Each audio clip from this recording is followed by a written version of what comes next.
This yin yoga practice is what I call a double flower sequence. So there'll be asymmetrical postures with a symmetrical posture sandwiched in between the two asymmetrical sides. Postures will include square pose, Sphinx pose, dragon pose, caterpillar pose, and a heart opening posture on a block or a blanket. Always useful props. Gather up pillows, gather up blankets. If you have some yoga props like blocks and bolsters and straps, you can maybe gather those up too. Maybe some books will be handy for height. And the monologue for this yoga class will be about something known as the placebo effect.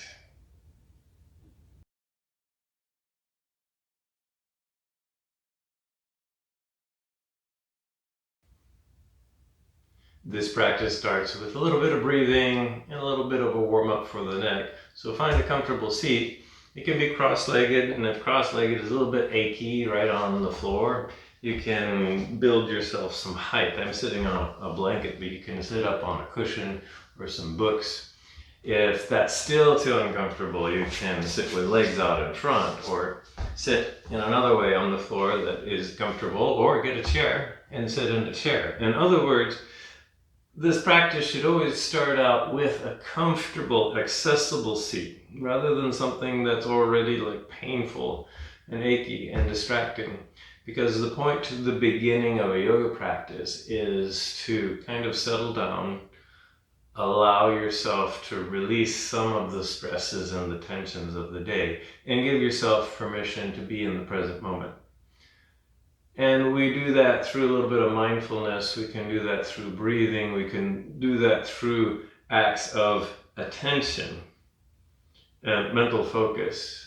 And in yoga, often the attention is drawn to the breath because our breathing is something that's always happening in the present moment. So when we're trying to find the present moment, that's why the breath becomes important. But make sure you feel stable. Make sure you feel comfortable. Maybe lengthen your spine to bring it to a nice neutral position. Maybe you rock your head around a little bit to find a more comfortable place for your head. Soften. Allow your jaw to soften, your eyes to soften. If you want to, you can close your eyes because that helps to draw your focus inwards, internally. Find the present moment with yourself, your inner resource, your inner ground, your center here. And then begin to notice your inhales and your exhales as you breathe. Notice the characteristics of each breath without judgment, without trying to analyze if you're breathing correctly or incorrectly. I can guarantee that you're breathing correctly, whatever you're doing. And so you're just noticing this is my breath in the current moment here. It can be anything. Any kind of breath, it's your natural breath, not mine. And you're noticing that. And we can continue with that for a couple more minutes. If you would like something a little bit more formal to keep your attention, and by the way, this is a bit the theme of class, is basically attention, then maybe begin to deepen the breath. See if you can start by just sealing your lips and breathing through your nostrils. Now, if your nose is stuffy, don't worry about that. Continue breathing through your mouth. And then maybe take longer inhales and longer exhales. And notice how that makes you feel. Maybe it makes you feel desperate and you want to go back to something else. And then please do go back to your normal, natural breath. Maybe you might find that it kind of slows your mind down. If it does, then keep your attention on that lengthened breath. Finally, if you need something even more formal and technical than that, you can try a breath count. So after your next exhale, when you inhale to a slow count of 5, and then we'll exhale to a slow count of 8. So the exhales will be longer. So when you come to your next inhale for a count of 1, 2, 3, 4, 5, and then exhale for a slow count of 8, 8, 7, 6, 5, 4, 3, 2, 1, And then inhale for a count of 5. Inhale. Really fill up. 1, 2, 3, 4, 5. Exhale. 8, 7, 6, 5, 4, 3, 2, 1. Inhale. 1, 2, 3, 4, 5. Exhale. 8, 7, 6, 5, 4, 3, 2, 1. So just a few more like this on your own. Or you can decide, I just want to watch my normal breath here. Watch my thoughts. Keep my attention inside my body.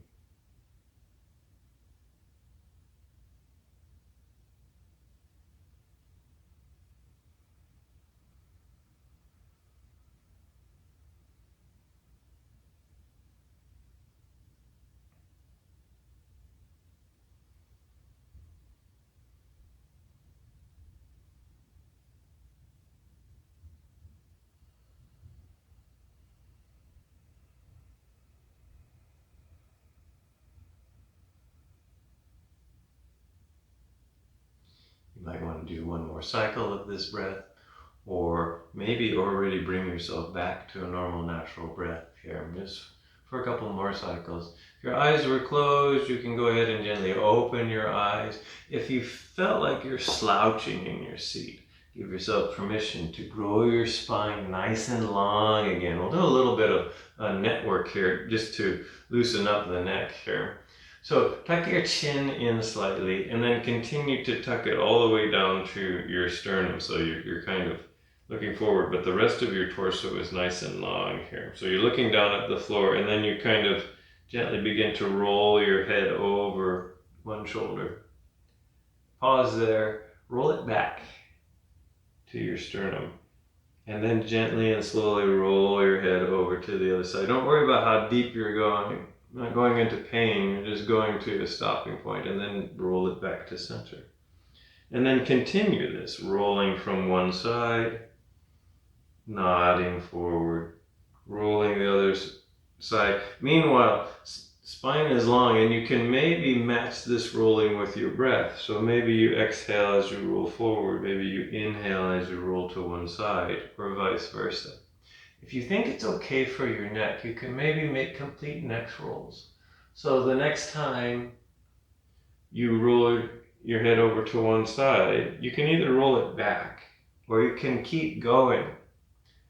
And the idea here is to pay attention and to notice any kind of strain or tension or pain or tenderness in the neck as you do this. Now, if you've only been rolling your head in one direction, at some point stop, switch directions, go the other way for a few rounds here. And if you find any place that's particularly sensitive and tender, you might want to pause there and gently visualize yourself sending breath to that place that's really taut here. Maybe it's some kind of ligament running down the side of the neck or into the upper shoulder that seems to be under real strain. And you can use the inhales to kind of broaden and soften that spot, and use the exhales to soften here. And then the next time your chin reaches your sternum, go ahead and bring your head back up to neutral, and we'll warm up for the first yin posture. The first yin posture is called square pose. Not for everybody, so you might want to watch the warm-up, try the warm-up, watch the demo, and see what the alternatives here are. Go ahead and extend your legs out long. Maybe point and flex your feet a little bit just to let your legs be stretched here. And then maybe we'll do this little, I call this leg cradling here. Bend the left knee, clasp the left knee with the left hand, left foot with the right hand. Draw the left shin towards the body here, and then start to make circles with that whole left leg. So what you're doing is you're moving this left hip joint around here. You might completely bob around, but the idea here is to just loosen up the hip socket on the left side. So I'm not making, you can make gigantic circles if you want to, but they can be pretty subtle too. And then at some point, let that leg go, do the other leg. So bend the right knee, clasp the right knee and the right foot, and then make the same circles. Depending on your range of motion, how flexible you are. Some of you might be able to wrap your elbows around each joint here, clasp your hands in the middle, and kind of just do this exercise with your hands clasped. I call this rocking the baby here. And then you can go ahead and let that go. And again, extend your legs out long, and we'll set up for square. There'll be some alternatives as square doesn't fit your body. So bend the left knee, put the left shin crosswise in front of you, like so. Bend the right knee and see if you can stack the right shin on top of the left shin. This is not going to work for some of us here. But if you can find a place where you don't feel any knee pain here. The knees can float. They just can't be in pain. If one is a little bit unstable, take some blankets or a pillow. I've got a yoga block here, actually. I can grab a pillow. Maybe this knee is floating, not feeling very well, so I can put a pillow there. Maybe this bottom knee is floating, so I can put a pillow there. Or maybe both of them are floating, and they need a little bit of stability, or they can just float here. You can adjust them. Bring the heels in to more of a cross-legged seated position here. Or maybe bring them out farther than they need to be. Remember, yin yoga is not about what it looks like, it's about what it feels like. And square pose is a hip opener. So we're kind of looking to feel sensation in the hips, not necessarily the knees or the ankles here. So move this around. Some of us will discover that this just doesn't work at all. The alternative I'm going to suggest is kind of a totally different posture to do. I'm going to suggest half shoelace as an alternative. So for half shoelace, extend the left leg out straight and stack the right knee on top of the left knee. This is becoming a fundamentally different posture, but this might be much more accessible if square pose is not here. So this is called half shoelace, and if this is feeling better on your knees and on your hips, so maybe try this as an alternative. Otherwise, come back to square pose. Go up tall through your torso. You can stay here. So this is perfectly good yin posture. We'll stay here for a couple more minutes. Or you can begin to fold forward. If you fold forward, go up tall through your torso, hinge from your hip sockets first until they're stuck. And then relax your torso. Let it round until it stops here. Now, for a lot of us, it might be just hanging in midair. But if it's lying on your legs, then that's where you stay. Or if it's uncomfortable to hang in midair, this is where you take some props, like some pillows. Create a support system to rest your torso. Or for some of us, this is just fine, just to hang here. Or maybe this is too much, we're feeling pain now, so we go up tall and just stay here and kind of marinate in the hips here. So I'll go through the 3 principles of yin. The first principle is called finding your edge. And that means you explore the different variations of a particular shape to find the one that's accessible and fits your unique, diverse body. And you're doing that through feeling. So it's not about what it looks like. It's not about how deep you go. It's about going to the place where you're starting to feel the traction, the tension, the stuckness. We often call it discomfort because we don't really know what to label it. It's an uncertain feeling because we've never paid attention to the traction before. And that's the whole point to yin, is to now pay attention to that area of the body that's stopping. It could be an area of compression, or it could be an area of tension, some soft tissue like a ligament just kind of reaching its edge here. And we might have to go through all kinds of iterations to find that edge. And if we're noticing that harm is being caused, pain, injury, then acknowledging that that's not our edge, and to back out and to try another modification until we find the edge. Second principle is called stillness. And stillness simply means once we have arrived at our edge, we resolve to stay there.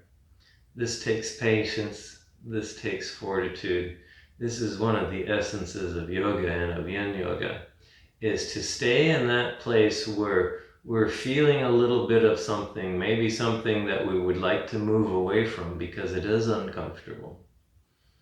But the discipline of practice is not a physical discipline, it's a mental discipline. It's to tell ourselves that it's okay to stay in whatever the achiness that we're feeling, in whatever posture that we're doing here. The third principle, the last principle, is time. Time is what does the work here. So physiologically, we're working with connective tissue, joint capsules, bones, ligaments, and fascia, which are all plastic tissues compared to muscle fiber. And these plastic tissues, they like long-held traction. And so that's why we stay for a long period of time. We're about done here in either half shoelace or a square pose. So about 3 more breaths here.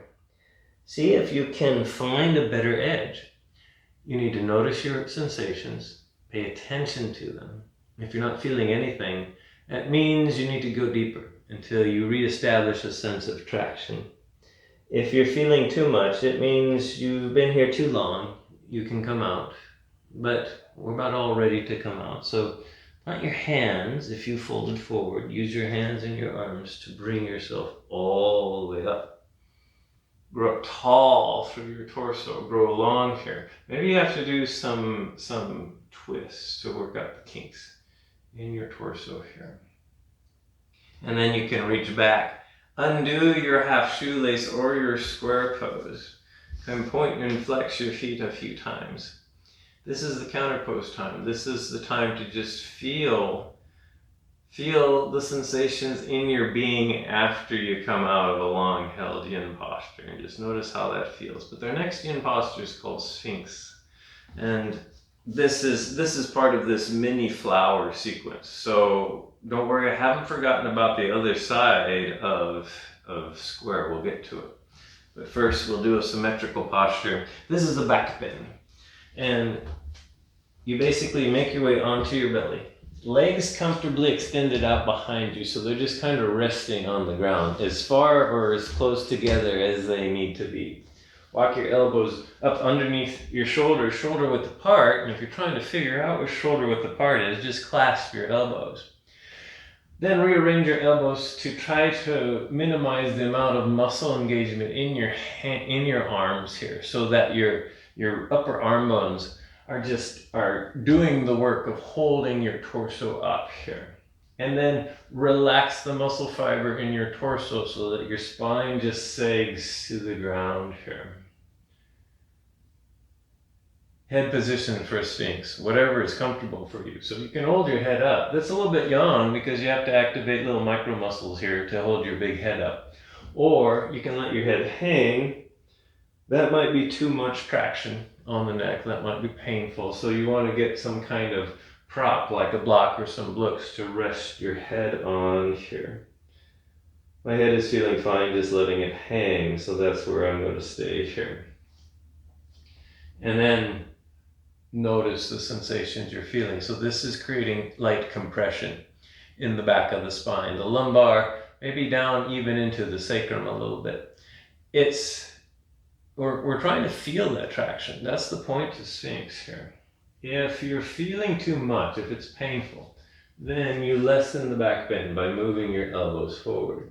If you're not feeling enough, then you can put your elbows on some kind of height, like a yoga block or some books, or you can even come up into seal, where you straighten your arms up. So maybe you turn your hands up to the side, you bring them in, and then you lift yourself up, lock your elbows off, and just notice how this posture feels with your muscles softened and relaxed.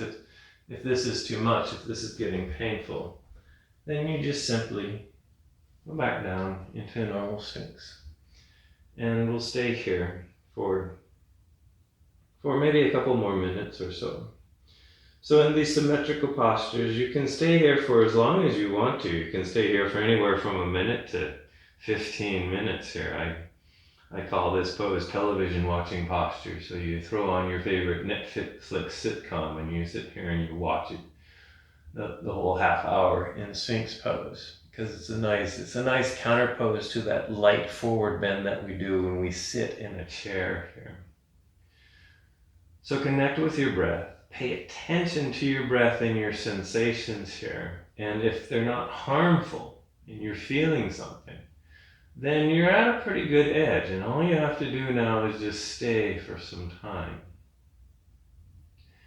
I decided that I would talk a little bit about and define some terms that might be useful in considering this powerful mind-body connection that we have. We're not these simple collections of independent parts like a car is. Our whole being, our body, our mind, our emotions, they work together. And they're intricately and infinitely convoluted. So, which brings up an interesting point, and what I'd like to talk about is what's known as the placebo effect. But I need to define some terms here because there's some differences. There's what's known as a placebo, and then there's what's known as the placebo effect, and these are two different things here. So maybe I should start out defining what a placebo is. So a placebo is defined as some sort of treatment that is deemed or thought to have no medical value. It is an inactive and an inert treatment, sometimes called a fake treatment or sham treatment. That's whatever the treatment is, that's known as the placebo, because it's considered to not have anything that's actually doing anything. It's just some kind of arbitrary made up treatment here. The placebo effect is any kind of a response that a person has when they have been treated with a placebo. So that's the subtle difference that we need to keep track of in this idea of the placebo effect versus the placebo. So the placebo is the treatment, and the placebo effect is the response, the observed response of the person that receives the placebo. Still hasn't really defined what a placebo is, but of course in our modern Western medical world where drugs play a huge factor in medical treatment, then we use a placebo as a control group to understand how active drugs actually work or how effective they are here. So about 5 more breaths here in Sphinx. Again, decide if your edge needs to change. Maybe you've been here too long and you need to come out, so that's changing your edge. Maybe you're feeling pain now, so you need to come out. Maybe you're not feeling anything anymore, so maybe for these final couple of breaths, you come up into something a little bit more intense and more dramatic, like Sphinx Pose. You stay here for your last breath, and then wherever you're at, slowly lower yourself gently onto your belly. Maybe make a pillow with your hands and just rest your head on your hands here for a moment to notice what your spine is feeling even when you have come out of the posture. The counter pose to Sphinx will be wide-legged child's pose. So when you're feeling ready, move slowly and slowly, deliberately make your way up out onto all fours. Maybe bring your knees mat width apart if you're using a mat. Knees are wide, sink your hips back towards your heels. Feet and heels are comfortable. When your hips stop, lower your torso, extend your arms forward. And then just soften here for a few breaths. This is not the next yin posture. This is just a counter pose. And take some time to pay attention. This, for most of us, is a slight forward bend. Most of us. Some Some of us are almost in a back bend in this posture, but for most of us, we're in a forward bend. That's a counter to the back bend that we just did, and we can maybe feel that if we quiet our minds and pay attention to the traction in our bodies. One more breath, and then when you're ready, you'll slowly make your way up out of child's pose. And now we have the other side of square pose to do. So make your way back to seated. Maybe you need to sit up on a little height. Maybe you don't. Maybe start out with legs out in front, point and flex the feet a few times. Grow up tall through your torso again. And now decide if you want to do square pose or the other side of half shoelace. So square pose looks like this. You'll bend your right knee, put your right shin perpendicular to your torso. Try to stack the left leg on top. And then make an adjustment for wherever this ankle needs to be. Maybe the ankles need to draw in a little bit. Maybe they're a little bit closer together, or maybe they're a little bit farther apart. Maybe you need stabilization underneath one or both knees. Maybe this is so painful or inaccessible that half shoelace sounds like a better option. So for half shoelace, extend the right leg out, stack the left knee on top of the right knee, and try half shoelace. This is getting into other parts of the legs and other parts of the hips, but if it's a little bit more accessible than square, then do half shoelace on this side. Otherwise, back to square. Same deal here. Once you've settled in here, you can choose to just stay upright, or you can choose to fold forward here, any amount, and use props as necessary to prop either under your torso for support or your head. You can even get a chair and rest your head on the chair if you need to. And if you're feeling too much in the knees and the ankles, press your hands into the floor and press your body weight back so that you're feeling more in the hips, since this is the point, is to get into the hips. If you're feeling a lot in the hips, that's great. If you're feeling sharp biting pain in the knee, that's not so great, because this is not really meant as a knee opener, it's a hip opener. So you're finding your version of this pose here. Remember, one of the dimensions of yin is time. So you stay for 1 minute, you stay for 2 minutes, maybe you stay for 3 minutes or 4 minutes or even 5 minutes. Maybe you're loving the pose and you don't want to come out. Then just stay in the pose and don't worry about the rest of the sequence. This is a video, so you can replay it as many times as you want to. But do pay attention. Do pay attention not to this video, not to me. Once you've got the gist of the posture, you come back to yourself, you come back to your center, you notice your own breath and your own sensations. That's the yoga here.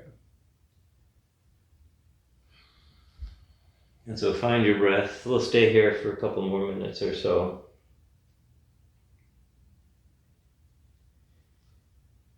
So one of the most commonly known types of placebos out there is what drug users use, drug developers call sugar pill. And they test it against, they use it as a control against the drug that they're using to see if it has a real effect of some kind, that has some sort of molecular active ingredient that actually affects the body in a physical way. And so in order to test the effectiveness of a drug, they take the drug, they give it to a certain group of patients, and then they take a placebo that looks just like the drug and administers it to another group of participants to see if the drug that they're testing creates a better response than the placebo does. And if it does, it's deemed to be a worthy drug.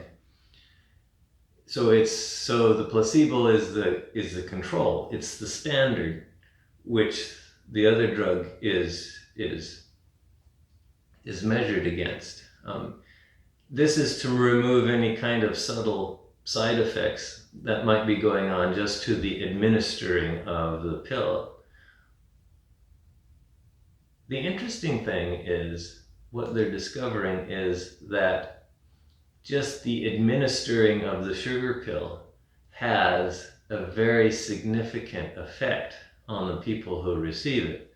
It turns out that the effect that the people who get the sugar pill receive is almost as great as most of the drugs that are being tested. And in fact, drug companies are discovering that it's hard. It's hard to develop a real drug that actually beats out the effect produced by the placebo, the sugar pill. Other kinds of placebo treatments are like a saline injection, or even sham surgery, surgery that does nothing. These are other kinds of placebo treatments. And it turns out what science has to acknowledge is the placebo treatments are very, very effective for many, many people. Not everybody. It depends on the person. It depends on the treatment. And the effect of the placebo is dependent upon the person and the treatment. But it's actually there, and it's actually real, and this is confounding to drug companies, and even to scientists who used to think the placebo should have absolutely no effect. And the fact is that it does. Here. One more breath here. And then let your hands, use your hands and your arms to press yourself up. Grow your spine nice and long here. Maybe wiggle around here a little bit. And then lean back on your hands. Slowly release your legs, whether you are in square or half shoelace pose. Bend your knees, put your feet on the floor, bring them about hip width apart, and then bob your knees back and forth gently, side to side, just to release the tension in the hip sockets here.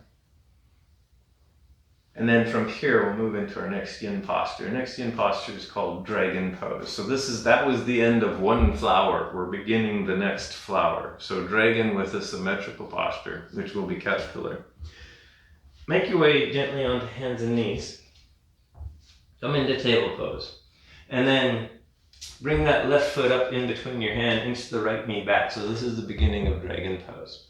I'm going to suggest low flying dragon for those of us who actually can do this posture. So from dragon, move the left foot over to the left. Bring the left arm on the inside of the left foot. Either can stay up on straight arms, or you can bring yourself down onto books or blocks, or all the way onto the floor, onto your forearms. This is called low flying dragon posture. Some of us are not going to be able to make it here. So it's okay to just stay in regular dragon. Some of us, we don't like regular dragon. So can do upside down dragon. Bring yourself onto your back, right leg extended, draw the left knee in. If this is already intense, stay here. Otherwise, see if you can clasp your foot with your hands and allow that left knee to drift down towards the floor here. This is inverted dragon here.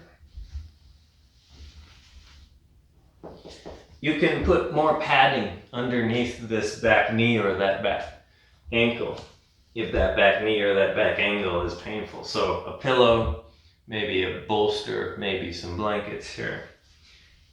And then find your version of dragon. If low flying dragon seems to be working for you, you can stay here for another minute and a half, another 2 minutes or so. And notice.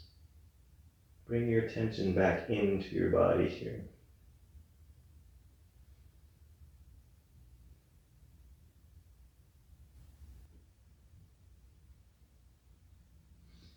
So the placebo effect is so pronounced in some trials that now they've added a third tier of controls. So instead of just matching an active drug against a placebo treatment, they also include a group of no treatment, of people that receive no treatment. And that's where the placebo effect really is brought out, because the group that receives no treatment really is the control group. and then when you compare it to the people who have received the placebo, statistically speaking, the people that receive the placebo feel an effect that's similar to, if almost as good as, the active drug, even though supposedly they received something that was inert, inactive, and fake here. So whatever is going on is very, very powerful and actually very, very effective. So effective that most doctors include placebo treatments in their course of therapies here. So the placebo effect is this positive response to a treatment that's not real, that's fake.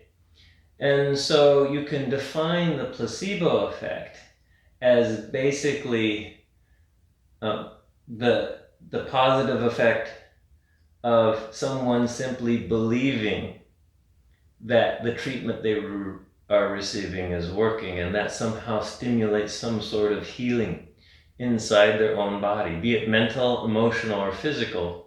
Turns out in our modern sophisticated medicine techniques, we can actually measure real physical and mental effects of the placebo effect. So it is actually doing something. We're a little bit done with this side of low-flying dragon. So come back into regular dragon. From here, once you get into regular dragon, come into what I call a half monkey pose. So kind of work yourself back, push your hips over the back heel, and try to straighten the front leg. Try to point your toes up towards the ceiling. This leg maybe won't get straight, but you're straightening out to lengthen through the back of the hamstring and the back of the calf muscle here. This is kind of the counter pose for this posture. Or you can do other things. You can do this for a couple of breaths and then make your way the rest of the way out of dragon pose. You can do cat and cows. We'll make our way into the next yin posture. The next yin posture is called caterpillar. So if you have a lot of tightness in your backs of your legs, and I do, you might want to sit up on some height. So for caterpillar is a simple forward fold with legs extended, maybe not straight. So my legs don't straighten here. Grow up tall through your torso, and then with straight legs, with a nice long spine initially, hinge from your hips and see how far you can hinge forward. When you stop there, then let the rest of your torso just round and soften, just like we did in square pose or half shoelace pose here. If your knees need a little bit of support because they're getting too achy, place something at the height of your knees here. So I got a pillow. You can use a blanket roll here that I've made out of a blanket so that my knees don't straighten so much that I'm in pain here.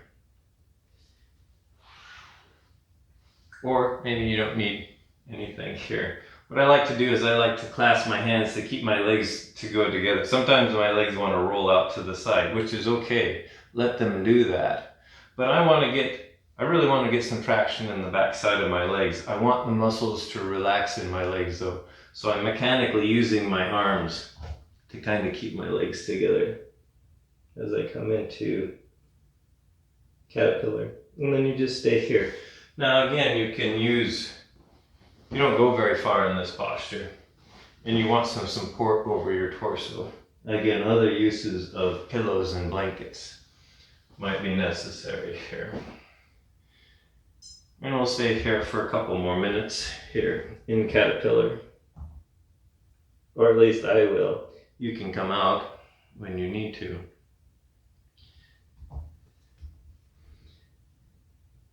It should be made clear that the placebo effect does not mend bone. It doesn't shrink tumors. That's not how the placebo effect works.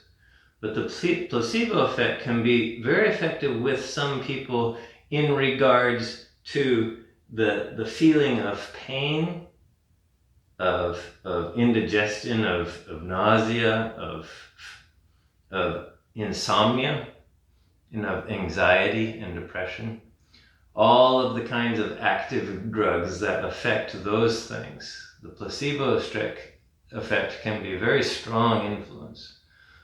And so it was thought that maybe there's something to this treatment of deceiving someone into believing that they're receiving an active treatment, i.e., telling them that they're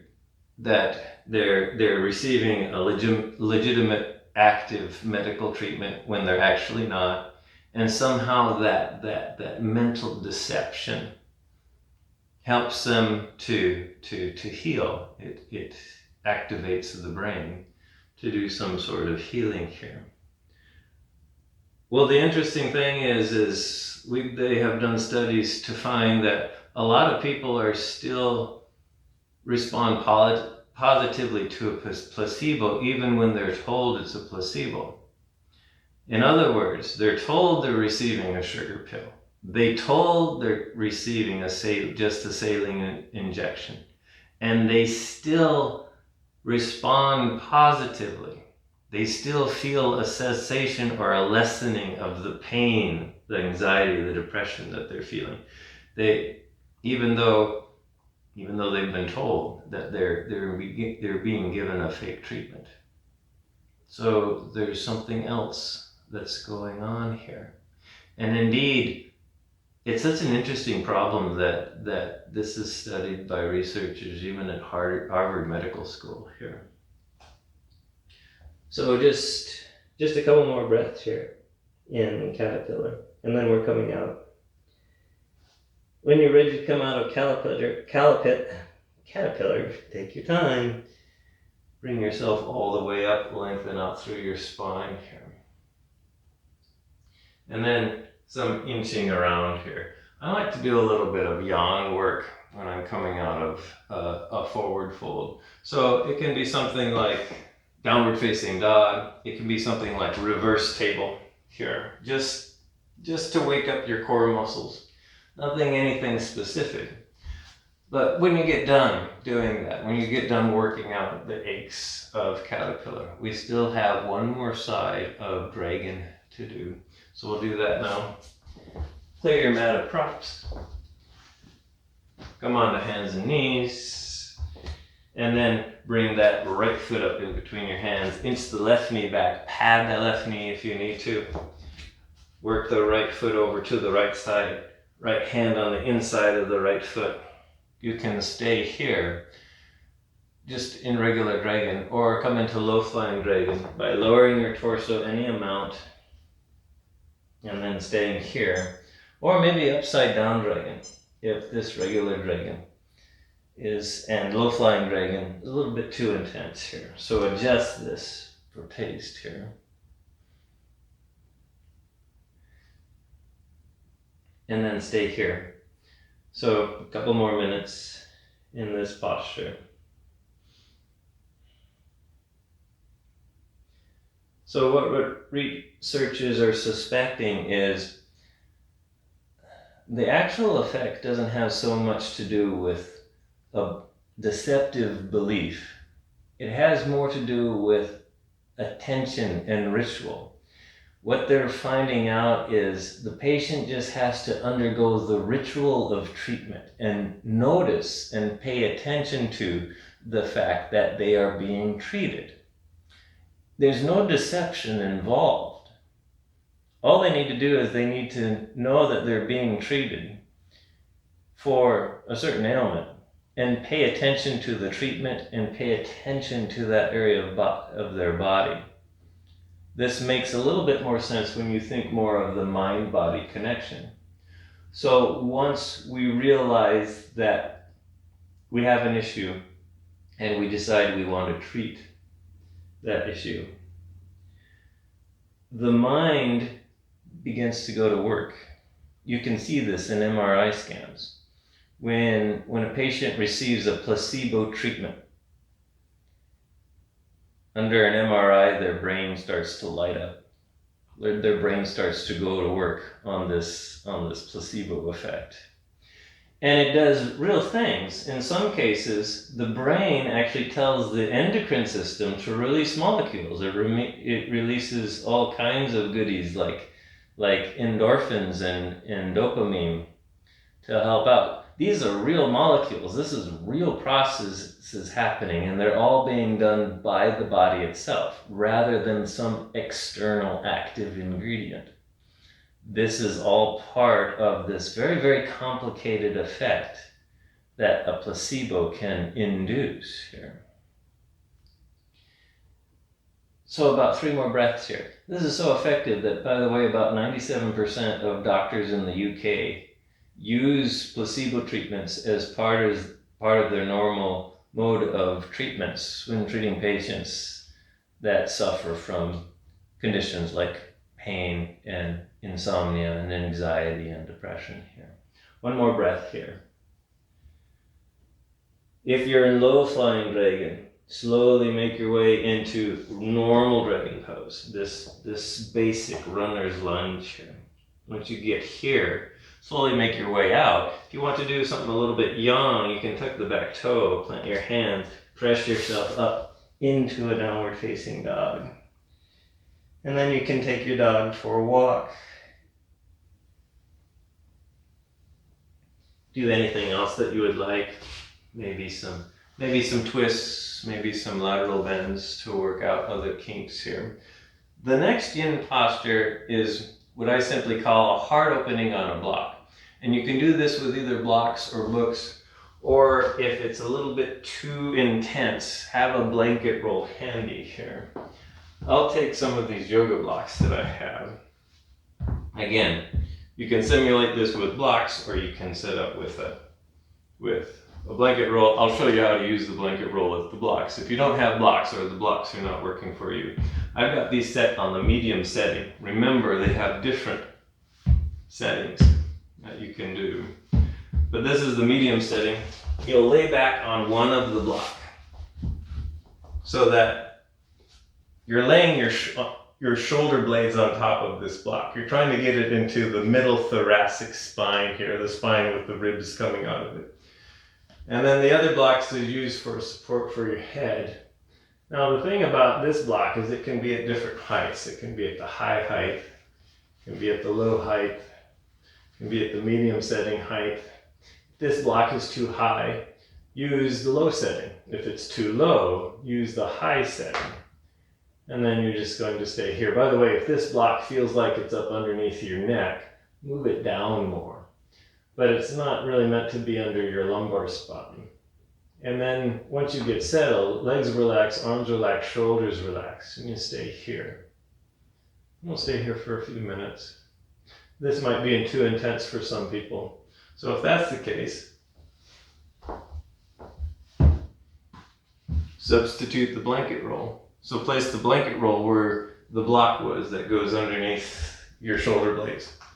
Put the blanket roll underneath your shoulder blades and then lean back like this. And if this is too strenuous on your neck, then a pillow goes underneath your head here.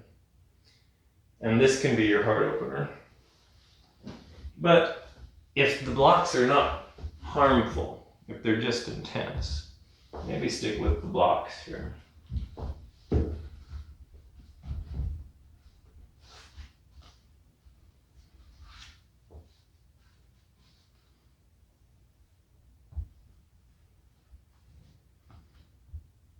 And then stay here for 2 more minutes or so.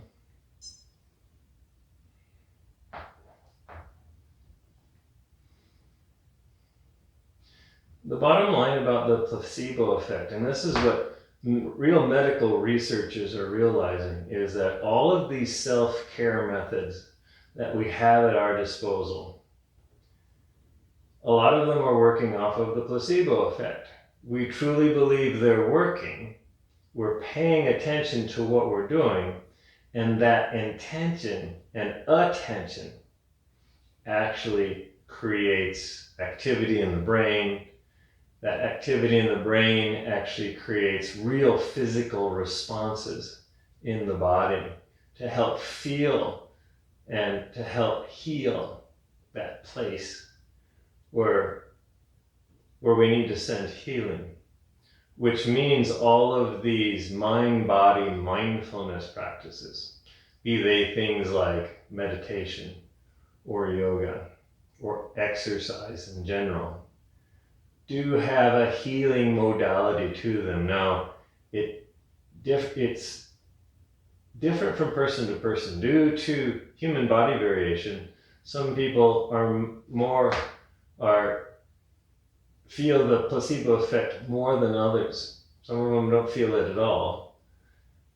It turns out there's a link to a person's genetics, how much they might be influenced by a certain placebo effect and by others. And so what one has to do is go out and figure out what personal healing modalities works for them. This is the power. This is the power of attention. And it does appear that it has a lot to do with actual attention and mental focus. And attention and mental focus have a lot to do with learning how to be in the present moment, how to feel what you're actually feeling right now, how to notice your own body and your own brain right now. And so when you exercise, when you're applying some kind of treatment, you can create your own placebo effect here by just paying attention. And so what are you feeling now? And here with blocks sticking you in the back for the past minute and a half or 2 minutes here. Where is the achiness? Where is the stuckness here? Can you breathe into that? Can you send breath there? That requires attention. That requires mental focus. So just 3 more breaths here.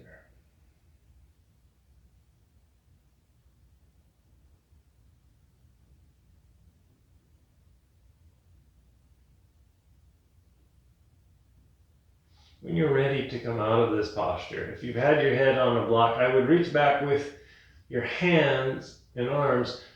Place your hands on the backside of your head. Cup your head with your hands. Use your arms to slightly brace and lift your head just like an inch off of the block, just to kind of stabilize your neck. Once you've done that, then you can decide how you want to wiggle and get yourself up and out of this posture. And then at some point, move all your props off to one side. So that gently bring yourself back down onto your back. Bend your knees and draw your knees into your chest. Do this slowly. Give your knees a nice hug and just see how this feels. We were in a back bend, and hugging your knees in like this is a slight forward bend. So this is already a bit of a counter to the back bend here. We'll add an integration twist before we move into our resting pose here. So keep your knees bent in towards your torso and then lower both knees over to the right side. Let your left shoulder drift back towards the floor to create the spinal twist here. So we want our torso to be in a twist here. That's why we want the left shoulder to ooze back as the legs go over to the right. You can take your right hand, place it on the left thigh to kind of help create more traction here. And the left hand can go out in an outrigger position here. And if it's okay with your head and your neck, you can look out along that left arm.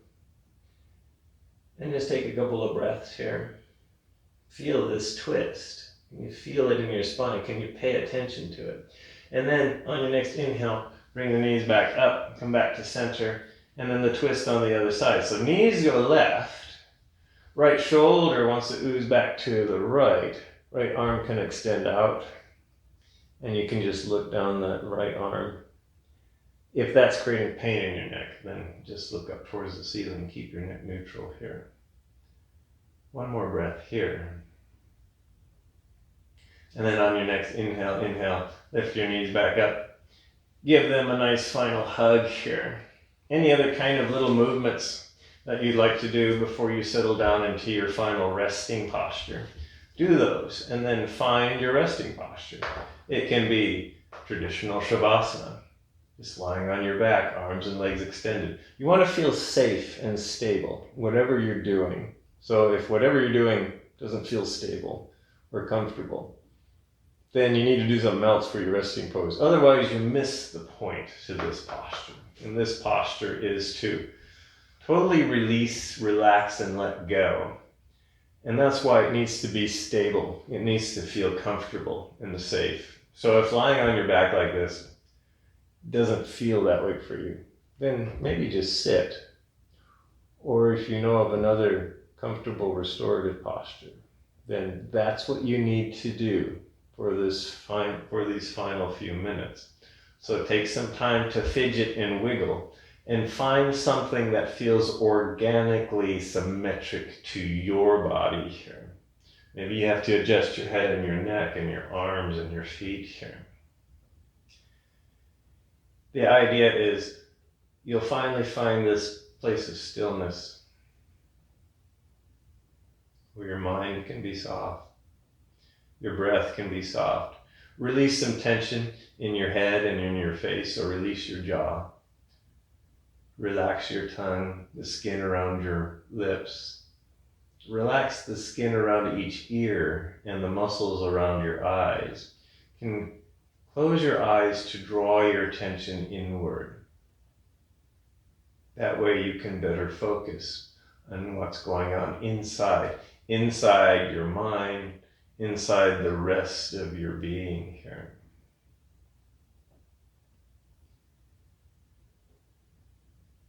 Soften your temples and your forehead.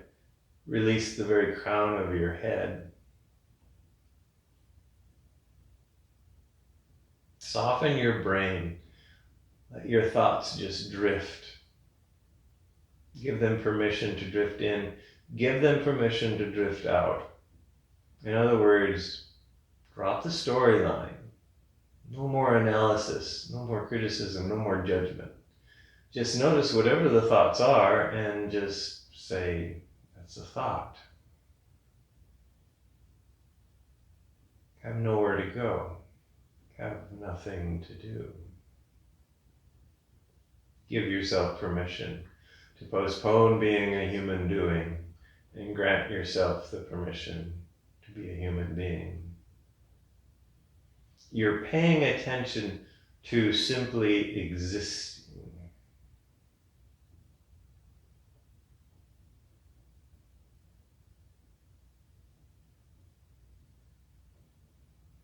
Collarbones are wide, shoulders are soft, shoulder blades are nice and stable. Release your right arm, your right palm, and your right fingers. Left arm, left palm, and left fingers. Pay attention to all the tips of your fingers, both hands, each fingertip. Notice the energy in the tips of each of your fingers. Each one individually, and then all of them together on both hands.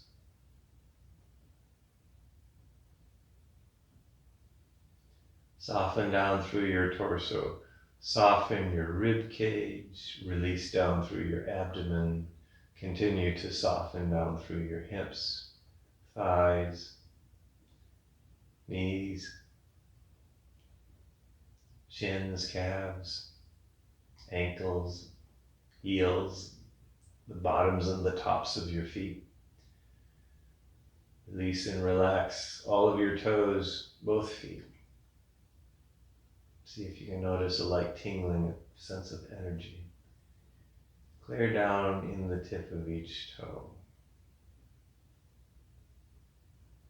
You're creating a connection between your brain and the very tips of your toes.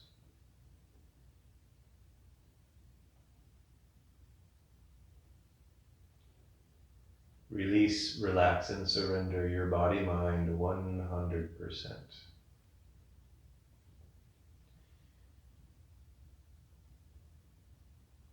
And then visualize your whole body as one complete and whole unit. Whatever is happening in one place in the body is seen and felt and paid attention to by the complete entire rest of the body.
At some point, begin to deepen your breath.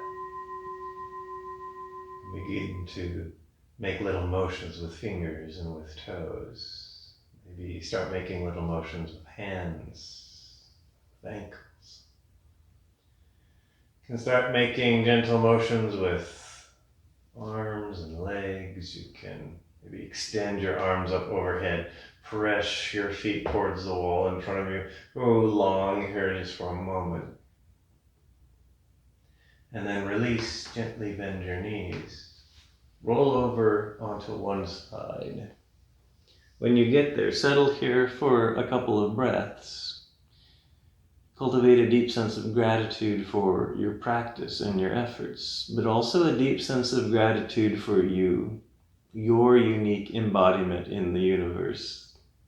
The universe is ecstatically joyful that you are here. And then when you're ready, gently bring yourself up to a comfortable seat.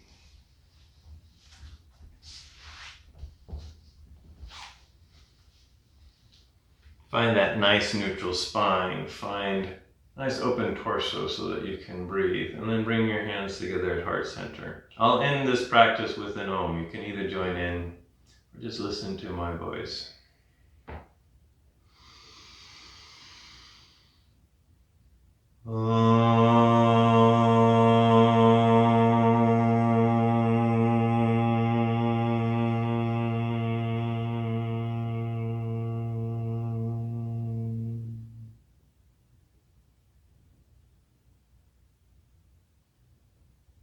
The inner light in me honors the inner light in you. Namaste.